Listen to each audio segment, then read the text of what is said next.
Assalamualaikum warahmatullahi wabarakatuh. Nama saya Sri Rahayu. Saya akan menjelaskan tentang sel darah putih atau leukosit.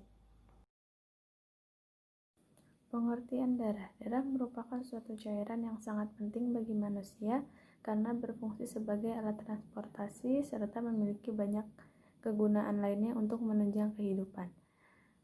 Jenis sel darah manusia terdiri dari sel darah merah atau yang disebut eritrosit, sel darah putih atau disebut dengan leukosit, dan trombosit atau kepingan darah. Leukosit adalah unit yang aktif dari sistem pertahanan tubuh, berfungsi menyediakan pertahanan yang cepat dan kuat terhadap setiap agen infeksi yang ada.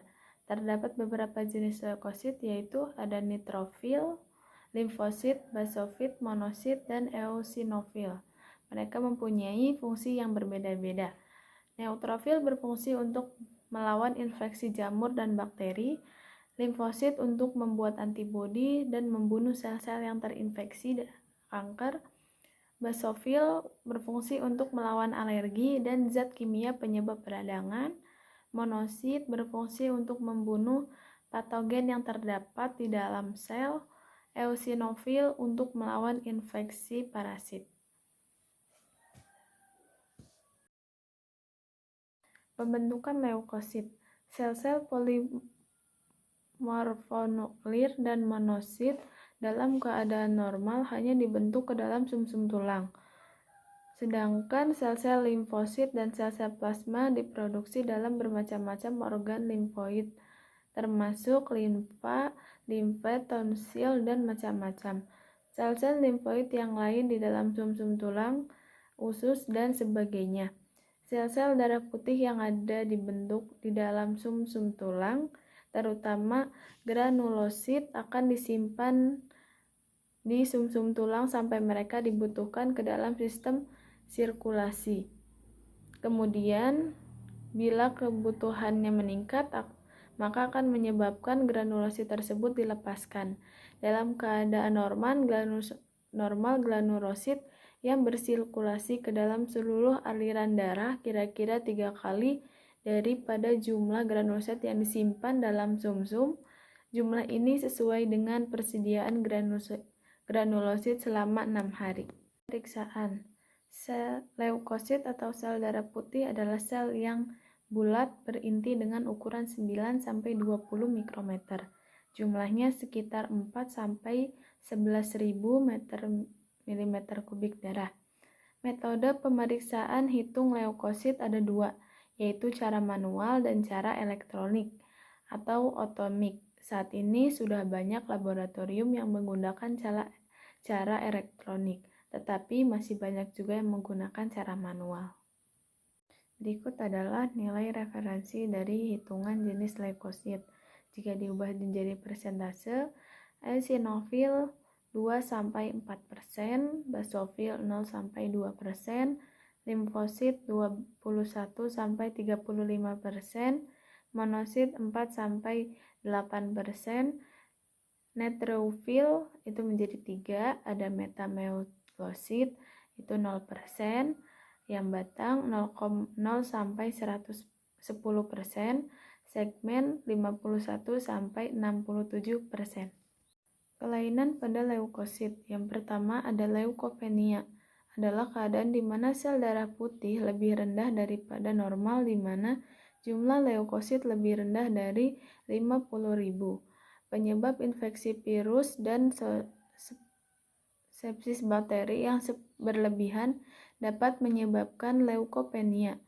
Gejalanya yang pertama ada demam tinggi, meriang, berkeringat, dan beberapa penyebab spesifik leukopenia yaitu terapi radiasi dan kemoterapi, leukemia, anemia aplastik, lupus, tuberkulosis, HIV atau AIDS, kekurangan vitamin, myelokateksis, sindrom Kostman, hiperspenisme, dan gangguan autoimun.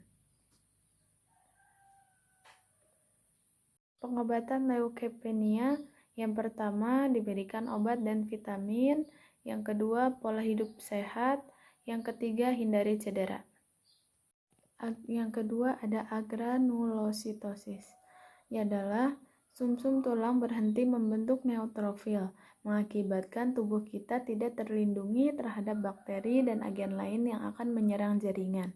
Ada beberapa faktor yang bisa menyebabkan agranulosis, yaitu yang pertama gangguan fungsi sumsum tulang, yang kedua kemoterapi, yang ketiga paparan radiasi, yang keempat paparan zat beracun seperti insektisida, arsenik, atau merkuri, yang keempat ada penyakit autoimun dan kekurangan nutrisi.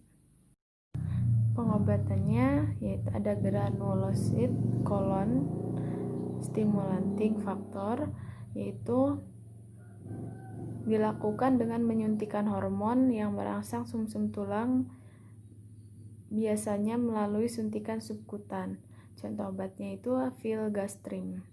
Yang kedua ada imunosupresan, disebabkan oleh kondisi autoimun, yaitu adanya kekebalan tubuh yang menyerang tubuh sendiri.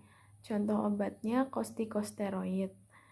Dan yang ketiga adalah transplantasi sumsum tulang. Yang ketiga leukositosis. Keadaan dengan jumlah sel darah putih yang meningkat atau melebihi nilai normal. Keadaan ini dapat dijumpai setelah gangguan emosi, setelah anestesi atau berolahraga, dan selama kehamilan. Leukositosis abnormal dikunjungi pada keganasan atau gangguan sumsum tulang tersebut. Leukositosis umumnya merupakan pertanda respon tubuh dalam melawan infeksi kuman. Yang kedua, efek samping obat. Yang ketiga, penyakit pada sumsum tulang yang menyebabkan produksi sel darah putih tidak terkendali jumlahnya. Yang keempat, kelainan imunitas tubuh. Pengobatan. Beberapa pengobatan yang dapat diberikan pada penderita leukositosis, yaitu yang pertama ada transplantasi sumsum tulang belakang, yang kedua pemberian obat antibiotik, yang ketiga obat peradangan bila diperlukan, yang keempat pemberian obat anti alergi, yang kelima kemoterapi dan radiasi. Yang keempat ada leukemia.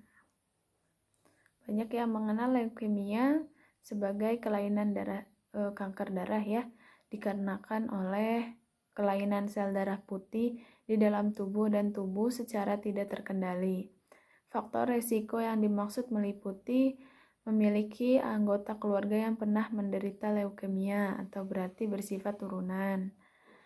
Yang kedua, menderita kelainan genetik seperti Down syndrome.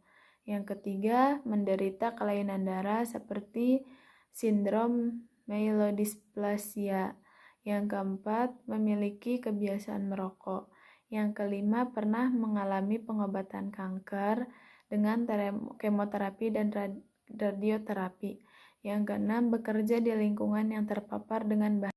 Gejala leukemia yaitu demam tinggi, menggigil, tubuh terasa lelah, berat badan menurun, gejala anemia, bintik merah pada kulit, mimisan, tubuh mudah memar, keringat berlebih, terutama pada malam hari, mudah terkena infeksi, muncul benjolan di leher, perut terasa tidak nyaman karena limfa membengkak. Pengobatan yang pertama ada kemoterapi, yaitu menggunakan obat-obatan untuk kanker. Yang kedua, terapi imun, yaitu pemberian obat-obatan meningkatkan sistem kekebalan tubuh. Contoh obatnya itu seperti interferon. Yang ketiga, ada terapi target, penggunaan obat-obatan untuk menghambat produksi protein dalam sel kanker untuk berkembang. Contohnya imatinib. Yang keempat, ada radioterapi, metode pengobatan untuk menghancurkan dan menghentikan pertumbuhan sel kanker. Yang kelima, ada transplantasi sumsum tulang belakang. Terima kasih, demikian presentasi dari saya, kurang lebihnya mohon maaf. Assalamualaikum warahmatullahi wabarakatuh.